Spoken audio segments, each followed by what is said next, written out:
What's good? What's cracking, my people? It's your boy Chris from Palmer Aquatics. Tonight we're gonna review my favorite nano aquarium to date. This thing is an absolute beauty and I'm obsessed. It's the 4.5 Rimless Nano Aquarium made by JC&P Aquariums. Maybe you haven't heard of JC&P Aquariums. They are a big seller on Amazon, and if you want to hit up their website, it's jcpaquarium.com. We're going to be completely setting up this aquarium. I'm going to give my honest review and just kind of like have a little bit of fun while setting this bad boy up, do a little aquascaping, etc, etc.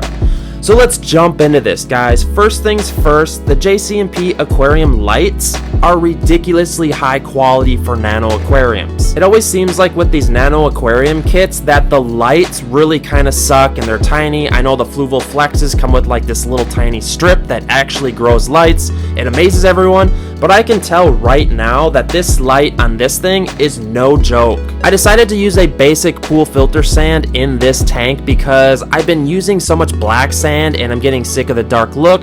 I sort of stressed myself out. I was gonna use a fancy aqua soil and go crazy maybe with a carpeting plant. It's really hard to decide when setting up all these awesome nano aquariums, and pool filter sand, if you get a good like seller of it, it actually looks really nice. I will also say that it's the weekend, and I gotta say, man, setting up tanks like this and just having a cocktail or a cold beer, this has gotta be my favorite thing on the planet to do.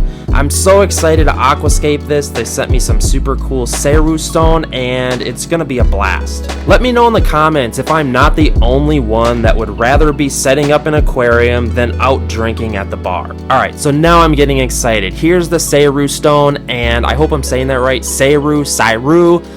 There's so many different ways to pronounce a lot of this aquascaping stuff, and I'm going to be honest here, guys. You know I'm not the best aquascaper, so I called in one of my friends, Danielle.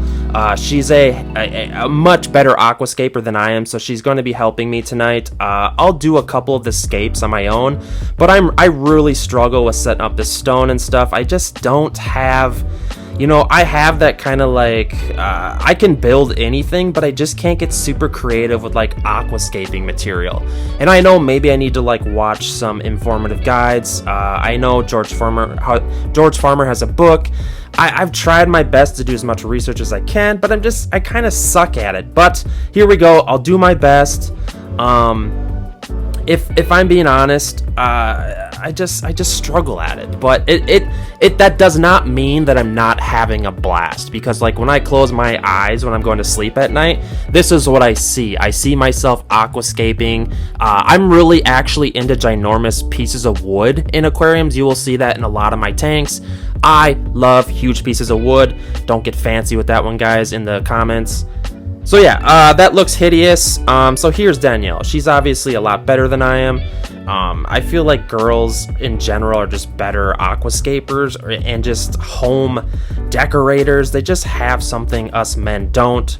I'm sure a lot of guys are going to be a hard time for saying that, but just look at her go. Like, she's just a lot better than I am with like different spreading out of spaces. Shout out to Danielle. Thanks for helping me and hanging out with me. I had a great time, and you're an awesome person. So yeah, we were just kind of sipping some cocktails on a Friday night, having a blast.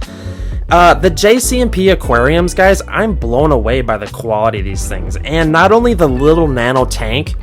You know, because you could say like, oh, a lot of companies make these sexy nano tanks, but the light construction on this thing is absolutely mind-boggling to me, because I've been setting up all these nano tanks, and the light here is maybe my favorite part of this entire build here. So, and this is 4.5 gallons. And you know, you can't keep cichlids in here, you can't keep a crayfish. It's got to be nano small fish. Well, I guess there is dwarf crayfish, but let's not go down that rabbit hole. So we're filling this tank with water, and it's all coming together just beautifully. What I'm going to probably do is add some rhizome plants to this tank just because I don't have a nutrient-rich substrate, and the rhizome plant is going to do a lot better. What I'll do is put the roots in the sand, make sure I don't cover too much of it. What I've been tending to do with a lot of my new tank setups lately in the house is I set the tanks up and then I let them run for a couple months, and then I can come back and put more expensive, more exotic fish in the tanks, like expensive betas, etc. I just don't like putting fish that I really care about in a unseasoned aquarium. Alright, so here we are, guys, 1 week later. The tank still looks amazing. I haven't changed a whole lot. I did add one more guppy, so there's a total of 2 guppies in here.